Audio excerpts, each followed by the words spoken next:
Irmãos, vamos abrir a nossa Bíblia no livro de Números, não é, irmã Rosângela? Capítulo 11.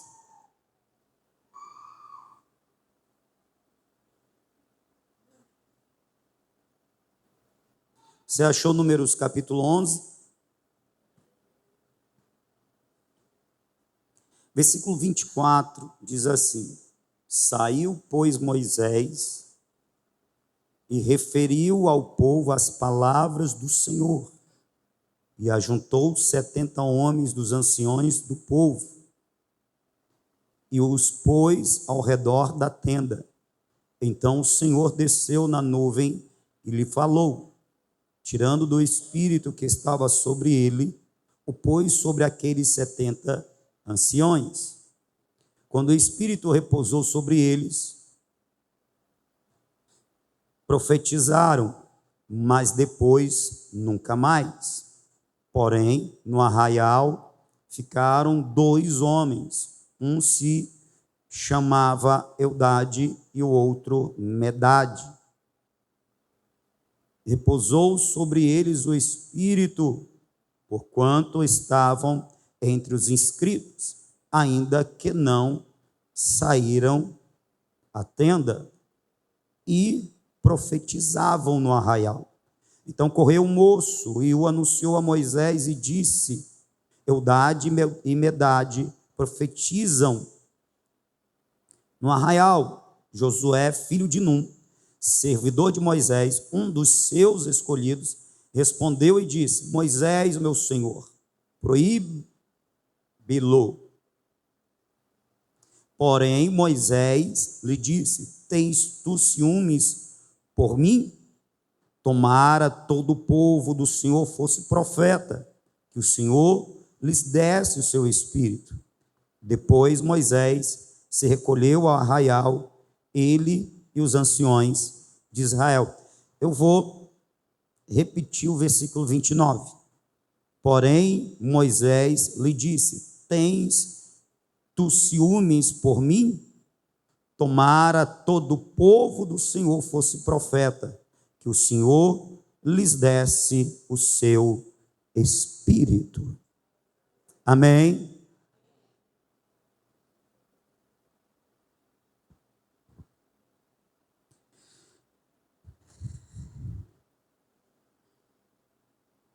Aleluia. Meus irmãos, nós estamos diante de algo que é muito precioso. Eu me refiro às intenções, ao desejo de Moisés, não ao desejo de Josué, desejo de Moisés. Porque o desejo de Moisés, e muito provavelmente pelo nível de intimidade que ele tinha com Deus, da relação que ele nutria com o Senhor, Moisés reflete com essa palavra os sentimentos de Deus, portanto a vontade de Deus também. É verdade que Josué, que estava no seu início, que ainda estava aprendendo, que ainda não tinha a mesma comunhão, a mesma intimidade, o mesmo nível de relacionamento, Josué ainda está muito cru, muito novinho. Ele reflete muito da sua vontade. E aqui nós temos 2 personagens que nos mostram a diferença da maturidade, da caminhada, que reflete a diferença no relacionamento com Deus. Quanto mais nós andamos com Deus, mais nós conhecemos a sua vontade, mais a vontade de Deus passa a ser a nossa vontade. Quanto menos tempo ou quanto menos andamos com Deus, mais claro fica a nossa vontade em detrimento, distanciando-se do que é a vontade divina. O problema não é nem tanto a falta de maturidade. O problema é quando já se tem um tempo e ainda existe uma resistência por falta de investimento na relação com Deus. Existe uma resistência de muitos de se relacionar de forma mais íntima com esse Deus santo, poderoso, mas um Deus pessoal. E aí tem pessoas que têm até tempos que pode dizer, olha, eu sou crente há 10 anos, 20 anos, mas a vontade dessa pessoa ainda não reflete a vontade de Deus. Eu lembro que eu tive conversando com um rapaz, né? Entre nós estava havendo uma falta de concordância. E aí eu chamei ele para conversar. E teve um momento na conversa que eu falei assim com ele, quanto tempo você tem de crente? Rapaz, desde quando eu me entendo por gente. E eu sabia disso porque ele já tinha dito que ele fora criado na igreja. E aí eu perguntei a ele, e quantas vezes você leu a Bíblia? Nenhuma. Aí eu disse, é por isso que as tuas atitudes, elas não estão embasadas na palavra de Deus e não reflete o que Deus fala acerca do que nós estamos tratando. Você está agindo completamente diferente. É porque lhe falta conhecimento de quem Deus é e de qual é a vontade dele para poder viver essa vontade. Ele tem bem uns 30 anos, agora deve ter uns 35, não sei. Cara, já com uma idade que nas escrituras é a idade madura, né? A idade adulta madura. Era a partir dos 30 anos que os sacerdotes começavam a ministrar. Mas por essa falta de investimento no conhecimento do que é a vontade de Deus, ele não conhecia e agia em muitas situações como um ímpio, como um descrente, como um incrédulo. E assim são muitos nos dias de hoje. O Josué, pelo menos, é porque ele era um jovem que estava aprendendo.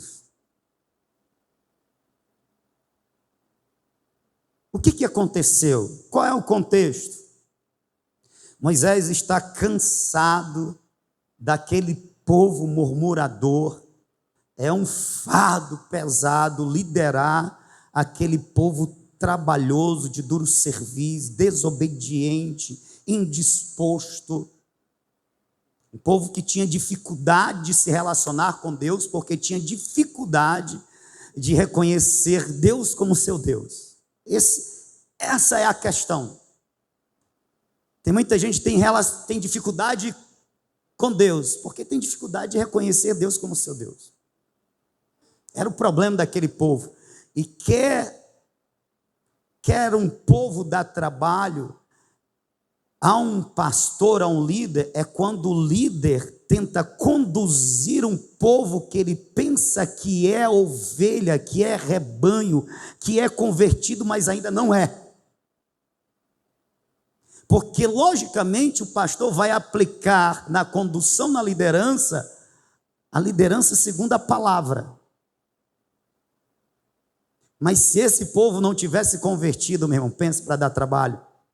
Aí Moisés teve uma hora que ele não aguentou e disse, meu Deus, o que é que eu fiz? Eu sou pai desse povo para estar tendo que carregar eles, sofrer isso.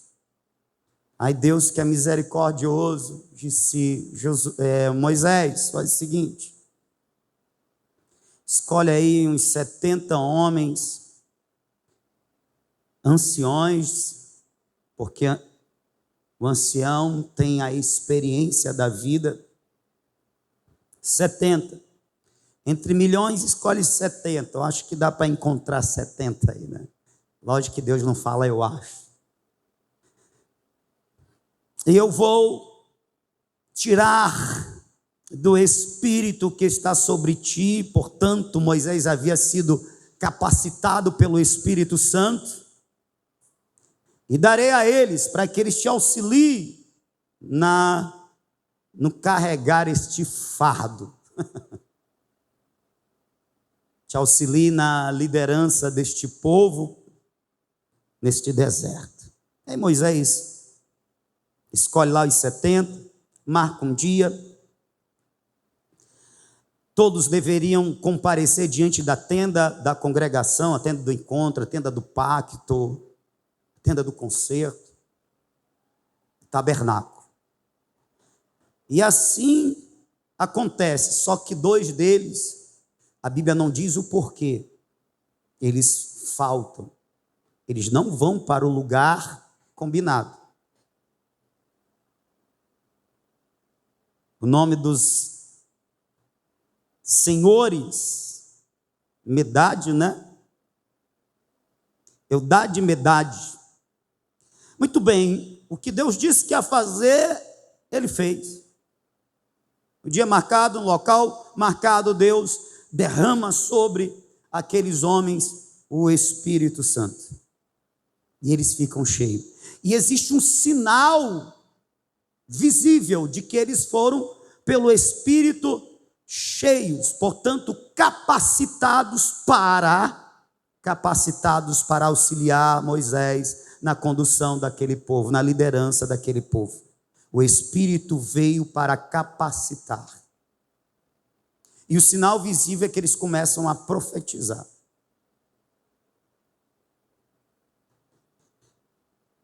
Os 2 que faltaram ao encontro, e a gente não sabe porquê, a gente pode até especular, talvez por não querer assumir a responsabilidade, né? Talvez por conhecer que povo trabalhoso era aquele, e dizer, eu mesmo. Você pode até ter me colocado aí na tua lista, Moisés. O meu nome está aí, mas eu não estarei. Meu nome está na tua lista, mas o meu coração não. Mas o nome deles estava na lista.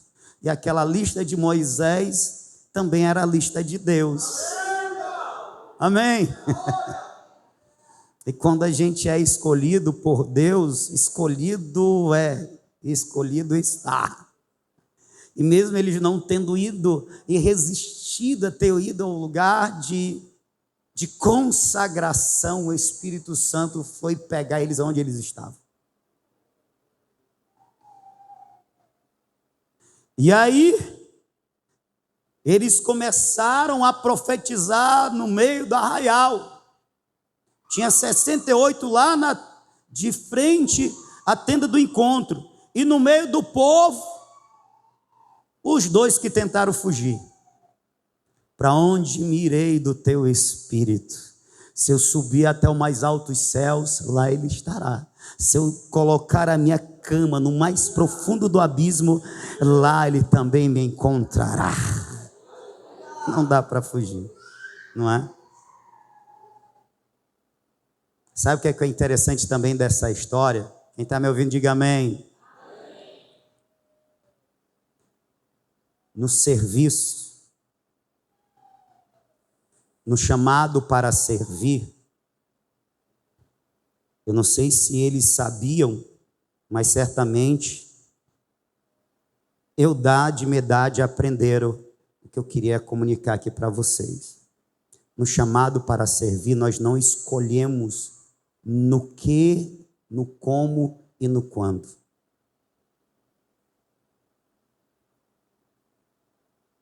Se a gente tem um controle de como, aonde e de que forma nós queremos servir ao Senhor, nós deixamos de ser servos.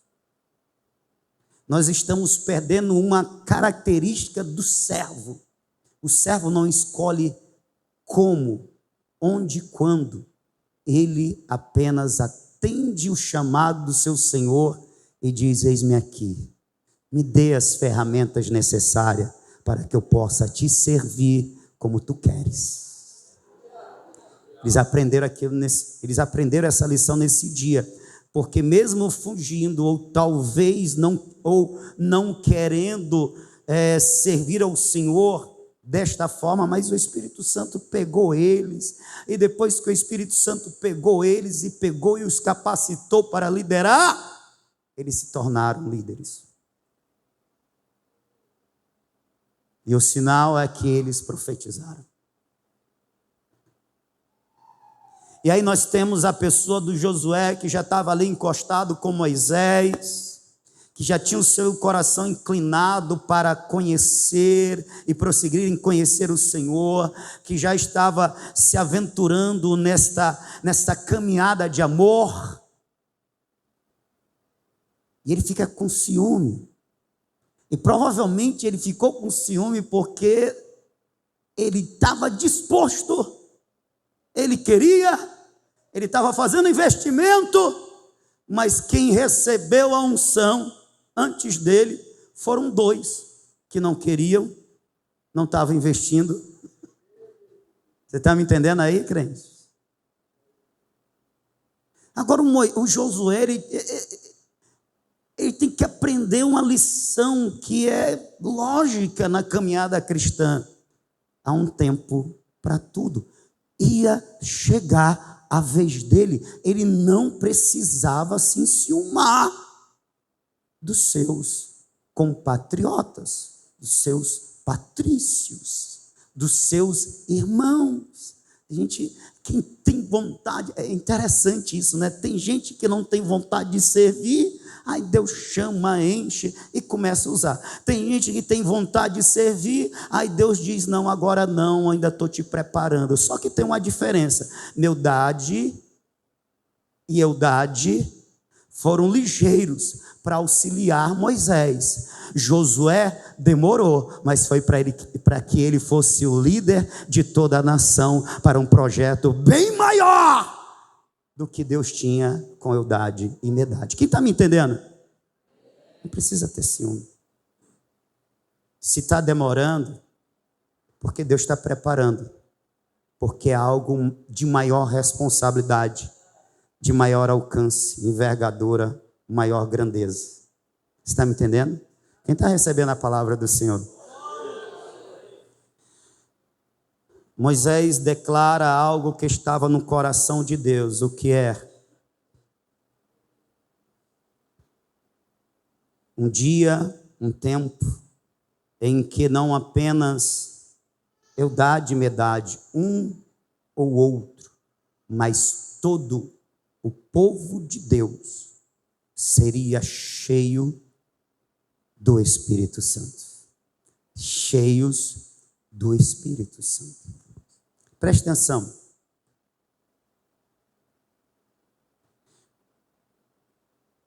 Na antiga aliança, a relação de Deus com o seu povo acontecia mediada pelos sacerdotes, mediada pelos profetas. A regência, o governo de Deus se dava pela mediação dos reis, dos juízes, mas era algo mais externo.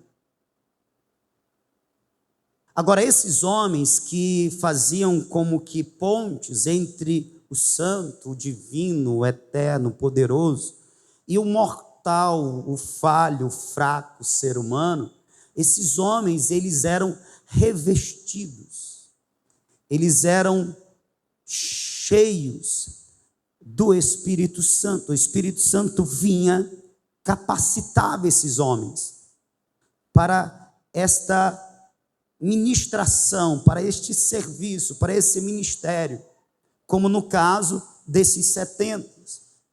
Mas o Espírito Santo não permanecia, porque não era o tempo do ministério terreno do Espírito Santo, era o tempo do ministério terreno do Pai. O Espírito Santo capacitava e voltava aos céus. capacitava.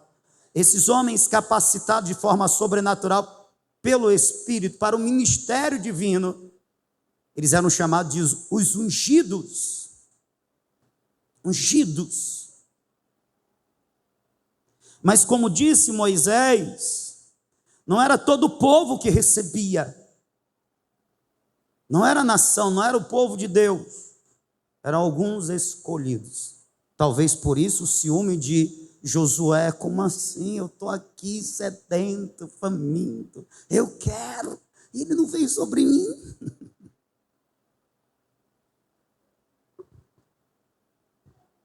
E foi assim por toda a história do povo de Israel. O Espírito Santo capacitava alguns, o Espírito Santo ungia alguns, como o próprio Moisés, Davi, os profetas, Elias, Eliseu, esse povo, esses homens. Por isso esses homens eram tão admirados, eles eram tão respeitados, porque se sabia que eles foram os escolhidos de Deus e receberam do Espírito de Deus uma capacitação sobrenatural. Eles eram até invejados por muitos. Afinal, o restante de todo o povo não recebiam esta graça, esta dádiva, esta bênção. Todavia, passando-se as décadas, os séculos, Deus fez promessa, e o que estava no coração de Moisés fora revelado como algo que era do coração de Deus. Tem ciúmes por mim? Tomara todo o povo do Senhor fosse profeta, que o Senhor lhes desse o seu Espírito. Passando os séculos, o Senhor começa a manifestar o seu anseio, o seu desejo, a sua vontade de compartilhar ou de dar essa dádiva aos seus adoradores. Qual a dádiva? O Espírito de Deus habitando, o Espírito de Deus morando na vida dos verdadeiros adoradores. Uma das profecias mais conhecidas, ela se encontra no livro de Joel. Joel, capítulo de número 2, versículo de número 28, você lembra dessa profecia? Então derramarei do meu Espírito sobre toda a carne. Aleluia! E acontecerá depois que derramarei o meu Espírito sobre toda a carne. Vossos filhos e vossas filhas profetizarão, vossos velhos. Você lembra o que aconteceu com os anciões quando o Espírito veio sobre eles? Eles profetizaram. Vossos velhos sonharão e os vossos jovens terão visões. Até sobre os escravos e as escravas derramarei o meu Espírito naqueles dias. Você sabe, você tem ideia de que entrou uma geração e ela foi substituída por outra, isso em décadas, em séculos, até que essa promessa se cumprisse, até que o desejo de Moisés, que era o desejo de Deus, se cumprisse. A promessa do derramamento do Espírito de Deus, portanto, Deus vindo habitar no seu adorador, ela foi muito desejada por todos os adoradores através dos séculos. Chega o tempo em que se conclui o ministério terreno do Pai e se inicia o ministério terreno do Filho. Quem está me ouvindo, diga amém. Porque nós cremos num Deus trino, Ele é único. Existe um ser divino, um Deus, mas em Deus existem três pessoas, a pessoa do Pai, do Filho e do Espírito Santo. Se conclui o ministério terreno do Pai, agora se inicia o ministério terreno do Filho. E no finalzinho do ministério terreno do Filho, Ele nos faz uma promessa maravilhosa. Eu queria que você abrisse a sua Bíblia no Evangelho de João, capítulo de número 14.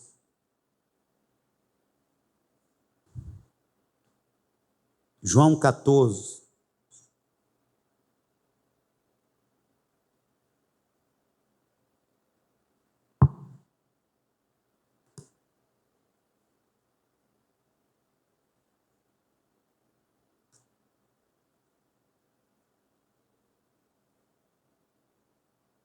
Você achou João 14? Versículo de número 23. Diz assim: respondeu Jesus: se alguém me ama, guardará a minha palavra. Veja, eu tô querendo evitar a dispensação do Pai, sabe? No tempo da dispensação do Pai, no tempo do ministério terreno do Pai, Ele se manifestava num tabernáculo. Ele se manifestou no monte, o Monte Sinai. Ele se manifestou no templo. E as manifestações do Pai eram tremendas e poderosas. Mas tudo de forma visível e externa. Externa ao adorador, ao servo. E agora nós estamos lendo um trecho de uma promessa feita pelo Filho. É Deus também, o Deus Filho. E Ele também está entre os homens, Ele está manifestado. E dessa vez os homens podem tocá-lo e ser tocado. Mas ainda é externo. Mas Ele faz uma promessa maravilhosa: se alguém me ama, guardará a minha palavra, e meu Pai o amará, e viremos para Ele, e faremos nele. Não é com Ele, é nele morada. Eu vou repetir. Respondeu Jesus: se alguém me ama, guardará a minha palavra, e meu Pai o amará, e viremos para Ele, e faremos nele morada. O Senhor Jesus, Ele promete que a vinda agora de Deus não seria mais de forma externalizada, mas interiorizada. Não seria Deus habitando num templo, num tabernáculo, se manifestando no monte.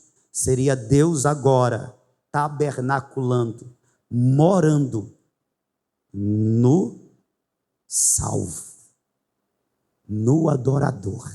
Você entende o que é isso? Você entende que por décadas, por séculos, gerações e gerações de adoradores almejaram ter uma experiência com Deus, ser cheios de Deus, e não alcançaram esta graça?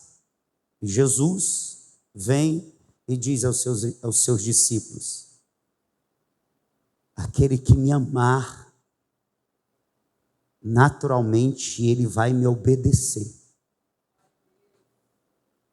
Aquele que me amar, naturalmente vai obedecer a minha palavra, vai viver a minha palavra. E o meu Pai o amará, e nós, eu e o Pai, viremos para estar, para morar, fazer morada nele. Como assim?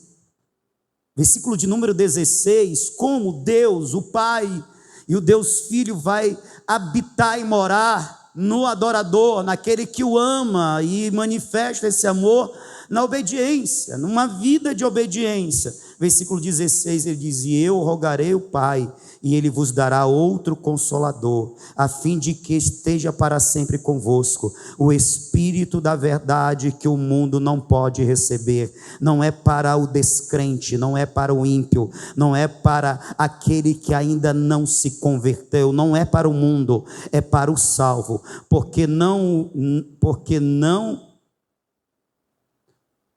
o vê, nem o conhece, vós o conheceis, porque ele habita convosco e estará em vós. Aleluia. Ele já está habitando convosco, mas vai chegar o tempo que ele vai habitar em vós, estará em vocês. Dentro significa Deus dentro de nós. Sabe o desejo de Moisés? Quem dera, não apenas estes, mas todo o povo de Israel, todo o povo de Deus, fosse cheios do Espírito Santo. Jesus está dizendo agora: vai chegar esse dia. Vai chegar esse dia em que o Pai vai dar do seu Espírito a todos. Só que Jesus diz: todos os que me amam, todos que são meus discípulos. Você está me entendendo?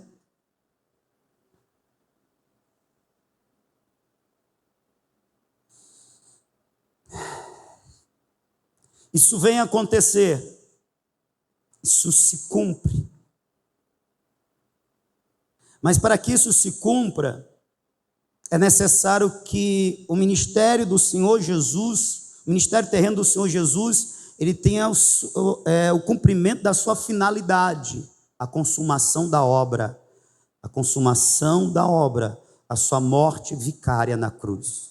Porque ele disse: importa que eu vá, porque se eu não for, o Consolador não será enviado. Deus vem habitar em nós através do seu Espírito.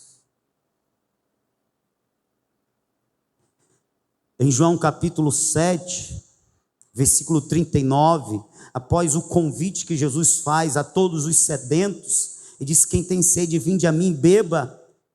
João diz que ele falava acerca do Espírito Santo. Jesus diz: quem beber, quem vier a mim, quem quiser saciar a sua sede e vier a mim, ou seja, se converter a mim, vai fluir um rio do seu interior.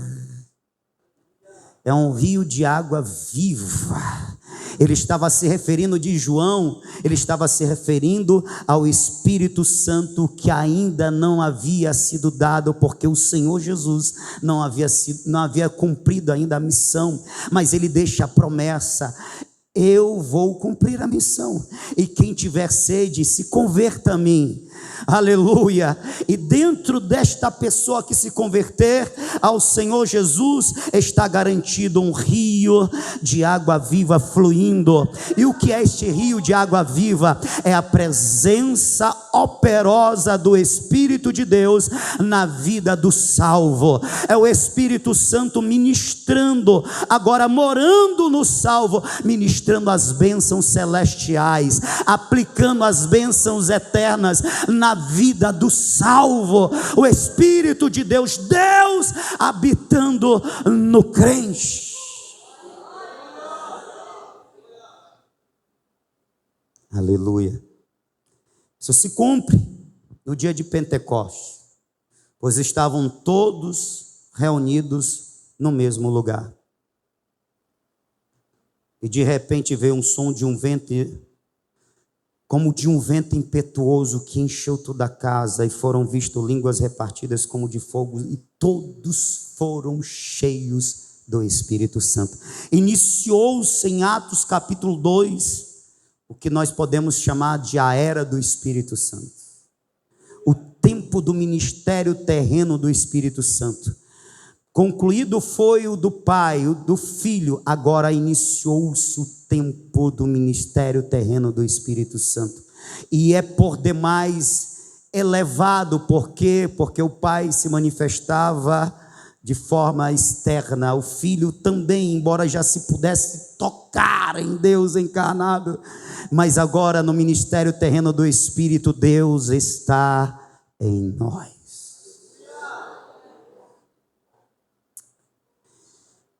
Os sacerdotes da antiga aliança, principalmente no tempo da peregrinação do deserto, eles carregavam, os levitas carregavam a arca, que representava a presença de Deus.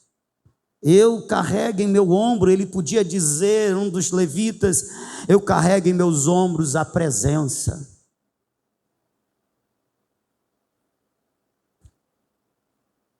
E todos da antiga aliança podiam dizer, eu vou buscar a presença, eu vou no templo buscar a presença, eu vou no tabernáculo buscar a presença. Ó Senhor, manifesta a tua presença, eu quero a tua presença, eu almejo a tua presença, eu anelo a tua presença. Sabe o que é que o salvo deveria dizer? Eu carrego em mim, não nos meus ombros, eu carrego em mim a presença do Eterno, eu carrego em mim a presença do Santo, porque a promessa foi cumprida. Chegou o tempo em que o Pai enviou o Consolador, o Espírito da verdade, que o mundo não conhece, não pode receber, mas Ele está conosco, Ele está em nós.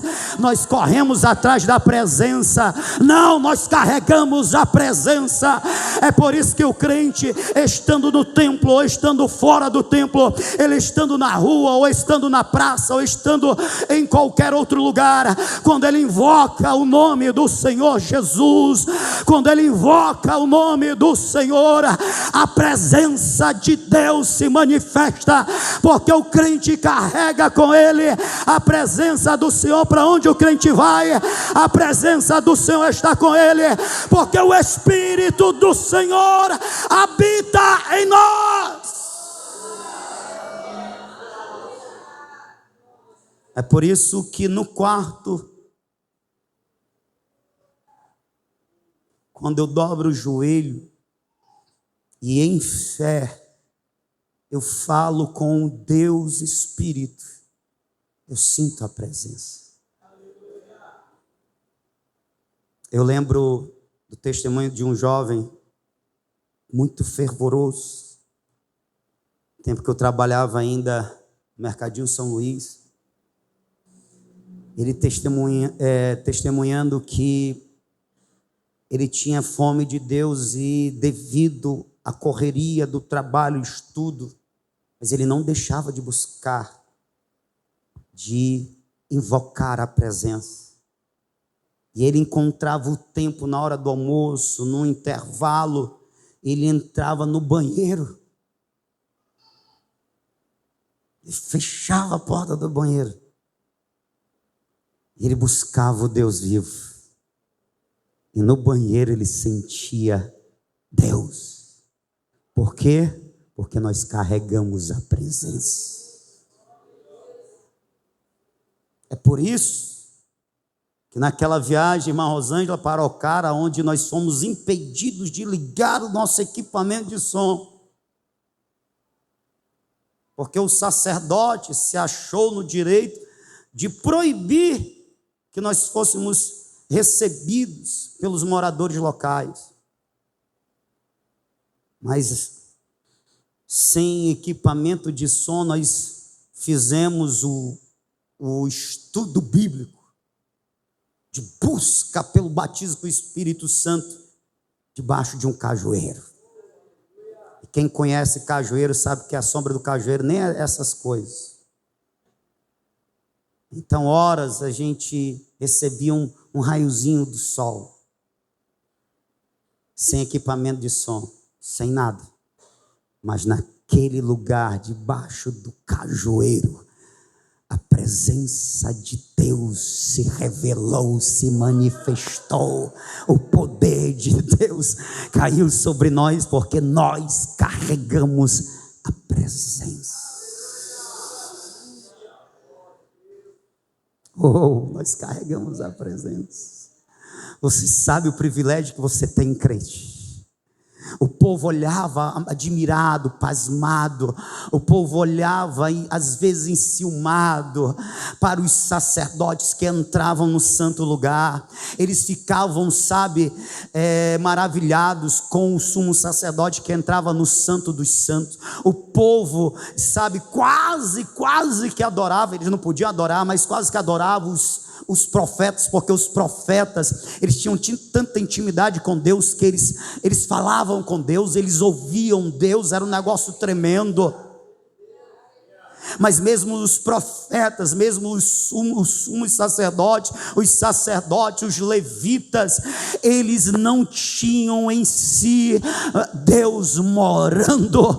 Nós temos, isso foi conquistado a duras penas. Sim, isso foi conquistado a preço de sangue, a preço de dor, a preço de humilhação, a preço de morte, e morte de cruz. Aleluia. Uma das maiores conquistas e dádivas da cruz é a vinda e morada do Espírito de Deus, aleluia, na igreja, no crente. Agora preste atenção.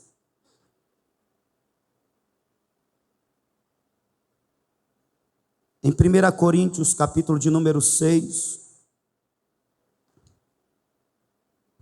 versículo de número 19, o Espírito fala pela boca do apóstolo Paulo, dizendo: ou não sabeis que o vosso corpo é o templo do Espírito Santo, que habita em vós, proveniente de Deus, e que não sois de vós mesmos, porque fostes comprado por bom preço. Glorificai, ou seja, dai valor. Vivam de forma digna de quem é a habitação de Deus, de quem, para receber essa dádiva, um preço muito caro foi pago. Então, glorifiquem, deem valor, pois a Deus no vosso corpo e no vosso espírito, os quais pertencem a Deus. Vivam de forma digna da vossa vocação, de quem sois, do preço que foi pago. Nós recebemos de graça, mas não foi de graça. Agora que o vosso corpo, que não pertence mais a vós,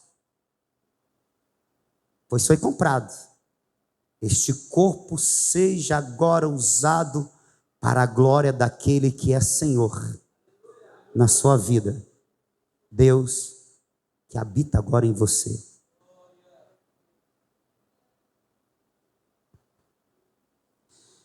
Eu quero caminhar para o fim,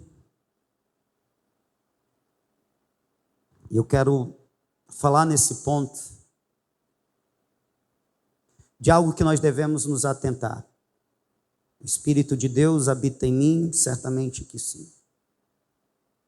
Certamente que sim.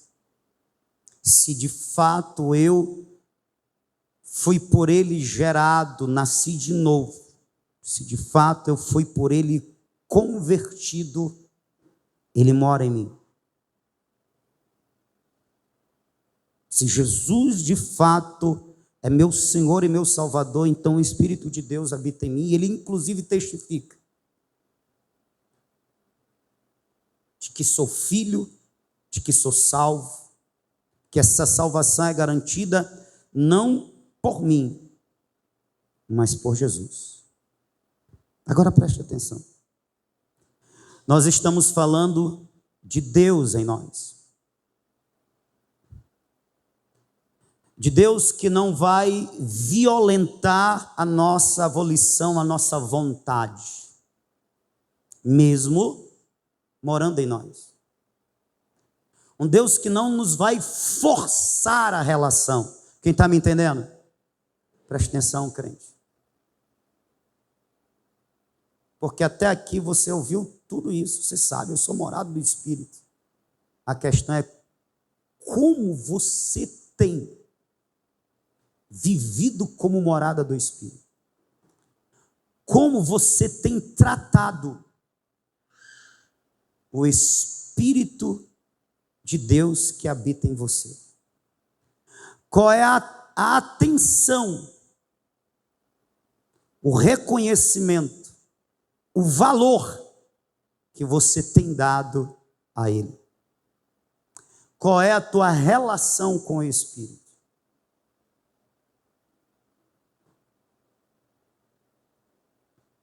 Nós somos íntimos de algumas pessoas, e há pessoas que são pessoas de poucos amigos, portanto, de poucas relações íntimas. Mas mesmo essas pessoas que nós escolhemos nos relacionar de forma mais íntima e sermos amigos, são pessoas que se relacionam conosco, é uma relação externalizada, que nós vemos de vez em quando, que nós conversamos de vez em quando. E porque um investimento maior desta natureza não acontece para com o Espírito de Deus, portanto, com Deus em nós. Porque você já parou para pensar que você é amigo, você é amiga íntima? Eu tenho uma amiga íntima que eu desabafo com ela, não tem nenhum problema. Faz parte desse ser humano que somos, criados para o convívio social. Agora há um enorme problema quando nós tratamos com descaso algo que foi tão almejado, desejado por aqueles que vieram antes de nós, e a eles não foram dados esse privilégio, foi dado a nós. Mas nós vivemos, nós pensamos, nós agimos, nós escolhemos, nós fazemos, nós vivemos como se Deus em nós não habitasse.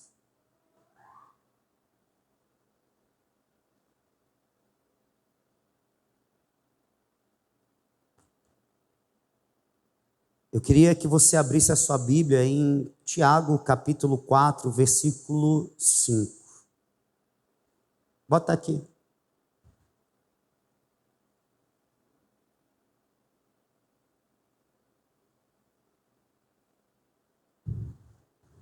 Tiago, capítulo 4. Opa.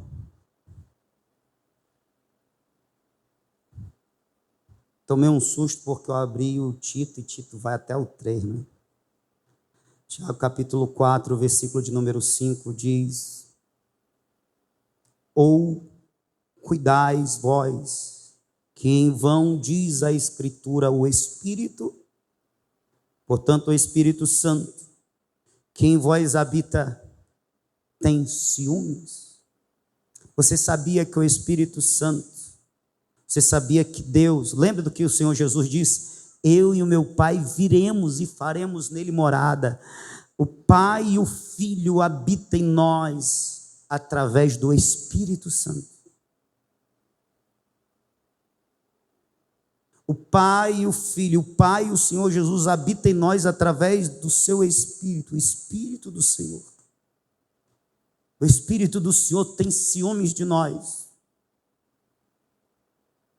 porque Ele é um ser, é uma pessoa divina, Ele tem sentimentos. Abra sua Bíblia em Efésios capítulo 4, versículo de número 30. Efésios 4, 30. Diz assim: e não entristeçais o Espírito Santo de Deus, no qual estáis selados para o dia da redenção. A garantia, irmão, de que nós seremos recebidos em glória, se no arrebatamento ou se na travessia da morte, é a presença de Deus Espírito em nós. Ele é o selo e Ele é a garantia da nossa salvação.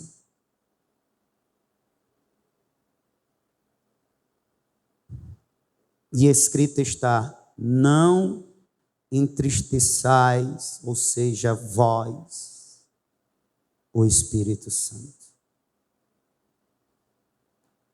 Eu não quero que esse versículo fique solto.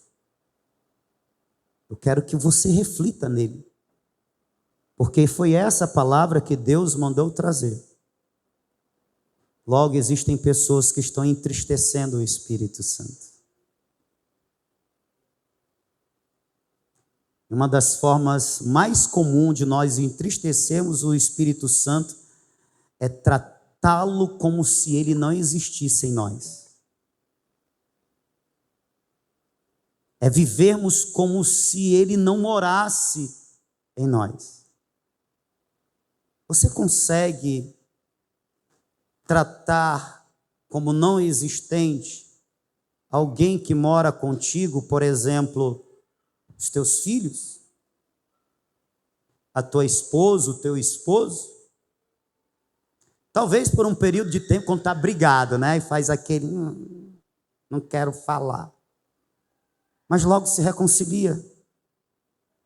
Alguém que mora conosco, nós não tratamos como se não morasse, mas nós entristecemos o Espírito Santo, pois ele não mora conosco, ele mora em nós. E nós vivemos como se ele não existisse. Não entristeçais o Espírito Santo.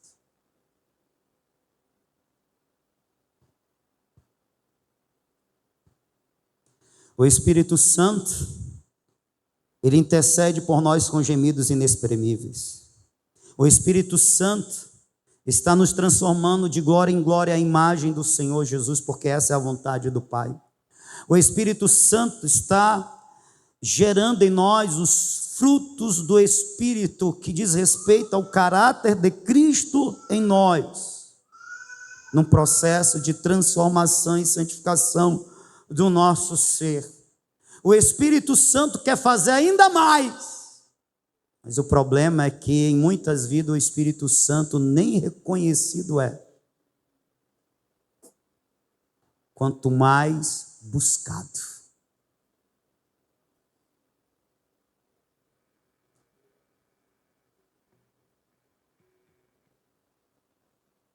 Você sabe o que está escrito em 1 Tessalonicenses capítulo 5, versículo de número 19? É um texto curtinho, objetivo e direto. Não apagueis o Espírito Santo. Não anuleis a ação do Espírito Santo na tua vida. Não trate como se ele não existisse, não estivesse com você. O Espírito Santo quer fazer mais do que tentar nos santificar, mudar o nosso caráter. Sabe o que está escrito? Eu lembrei agora lá do texto de Gênesis, eu acho que é Gênesis capítulo 6, alguma coisa, que diz, Deus fala para Noé, se não me falha a memória, meu espírito não vai mais resistir, não vai mais brigar com a humanidade.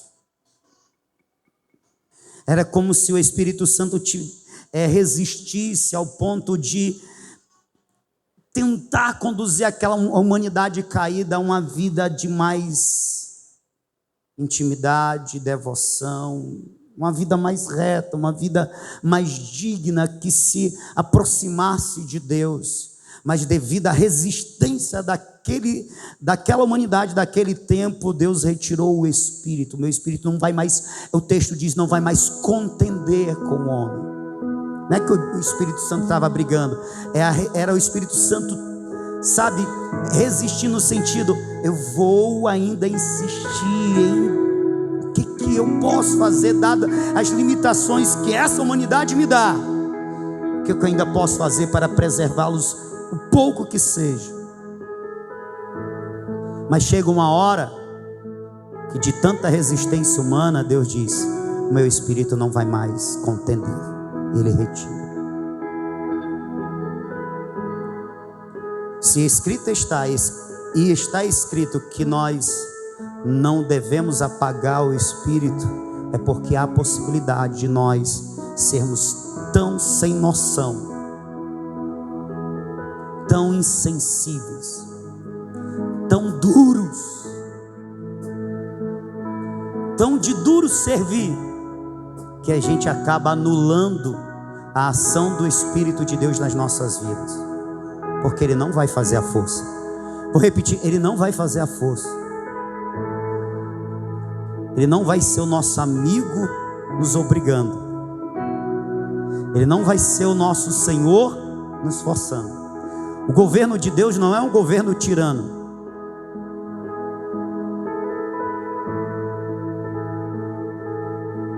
Pastor, então o que é que eu deveria fazer? Você deveria fazer o que está escrito em Efésios capítulo 5, versículo 18. Não vos embriagueis com vinho, mas enchei-vos do Espírito Santo. Mas como assim? Ele está falando a igreja. A igreja de Éfeso, a mesma igreja que foi cheia do poder de Deus, cheia do poder do Espírito Santo. Por que Paulo fala de novo: enchei-vos do Espírito Santo? Porque nós devemos manter uma busca constante. Conta-se que um certo homem, uma ilustração, comprou um carro novo, zerado, e depois de alguns dias ele chegou para o amigo, porque primeiro ele chegou para o amigo dizendo: olha, comprei um carro novo, o carro é excelente, maravilhoso, estou satisfeito. É mesmo? Que legal. Depois de alguns dias ele procurou um amigo e disse: poxa, o carro não é isso tudo. O que aconteceu? Ele está parado, não consigo fazer uso dele, desfrutar dele. E o amigo pergunta a ele: você reabasteceu o carro? Aí ele disse: reabasteceu o carro e tinha que colocar combustível. Sem combustível ele não vai se deslocar, ele não vai se mover, ele não vai nem ligar. Essa ilustração é para falar que nós precisamos estar em constante contato com aquele que habita em nós. Não é pelo fato que Deus habita em nós que está tudo feito, não, é Deus, Ele é uma pessoa divina, Ele quer se relacionar conosco, e o conselho dele é: me busca o meu poder, busca ser cheio, reabastece a tua alma. Aleluia. A palavra de Deus para nós nesta noite é: vós que carregais, não, vós que carrega em si a presença do divino, se encha do divino constantemente, seja cheio do Espírito Santo.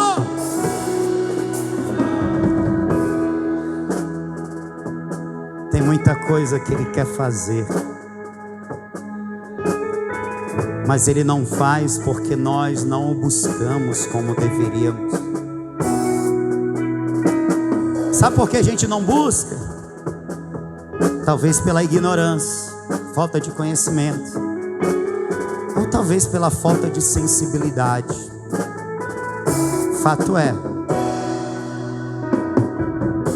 que assim como nós podemos nos encher dele, nós também podemos apagá-lo em nossa vida. Qual a escolha que nós vamos fazer?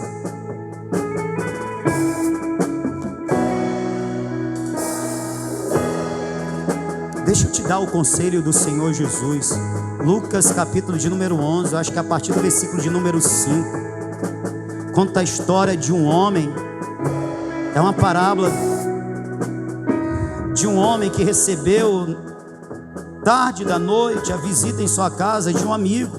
E ele, não tendo o que fazer para o seu amigo, ele foi até o seu vizinho e acordou o vizinho: olha, me dá pão, para que eu tenha o que oferecer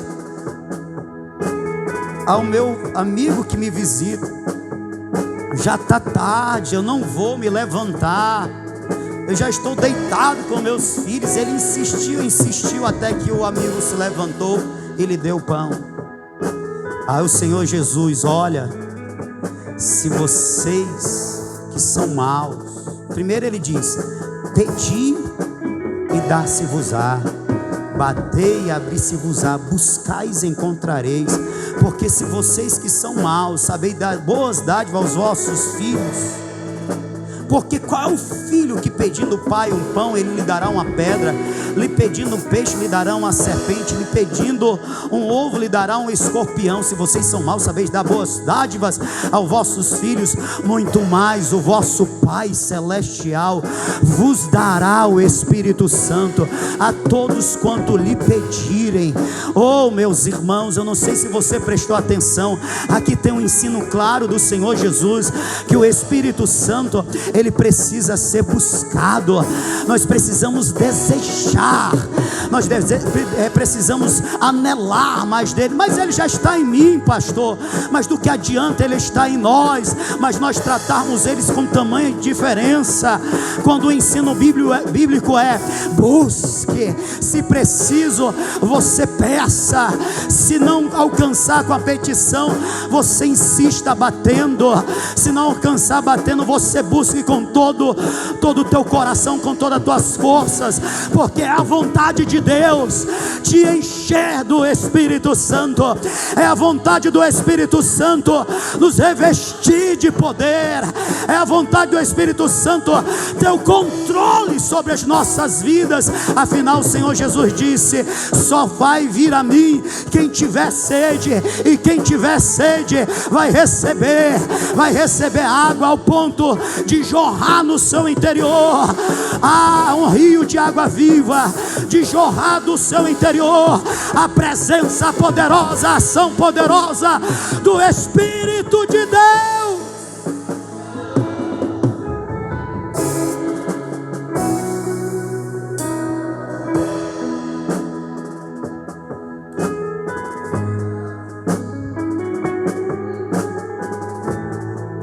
Enchei-vos do Espírito Santo. Você pode ficar de pé?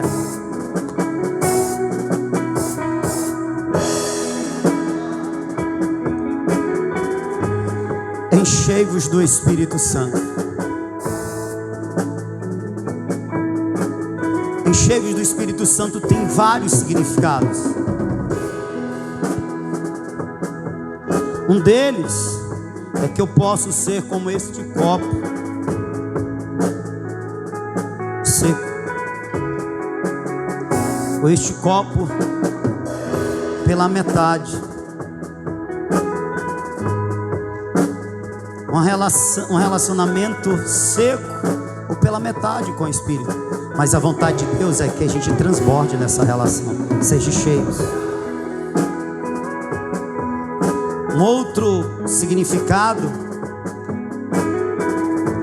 é como se o Espírito Santo fosse ser cheio dele, é cheio do seu poder, da sua presença, como um vento que na sua força, no seu ímpeto, ele expande a vela do veleiro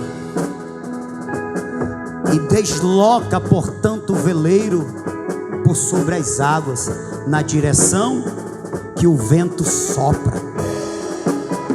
Seja cheio do Espírito Santo. Então, que a presença do Espírito Santo inflame, sabe, as velas do teu veleiro, e ele te direcione, te leve aos lugares aonde ele quer levar e não onde você quer ir.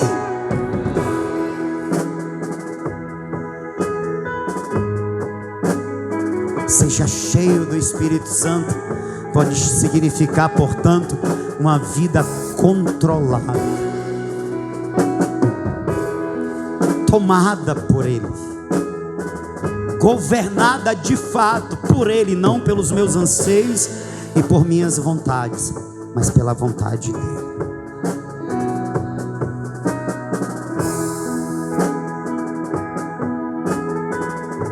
Você entendeu que Deus quer mais do que habitar em você? Você entendeu que Ele quer mais do que ser um residente na tua alma? Ele quer ser Deus na tua vida. Você entendeu isso? E aí? Você vai apagar ou vai se encher? Nessa noite vai ser mais uma noite de investimento para apagar a unção, a presença, o controle, o domínio, o poder, o senhorio de Deus, Espírito na tua vida? Ou vai ser uma noite que você vai dizer: Espírito Santo, Tu estás comigo e eu não tenho te buscado. Tu estás em mim, eu não tenho percebido, eu não tenho notado, eu não tenho valorizado a tua presença. Inclusive nas minhas lutas eu tenho lutado como se Deus estivesse tão distante de mim, sendo que o Senhor está dentro de mim, ou seja, o mais perto que se pode estar. Existe um mais perto do que isso? Deus em nós. Eu queria orar. Você quer orar?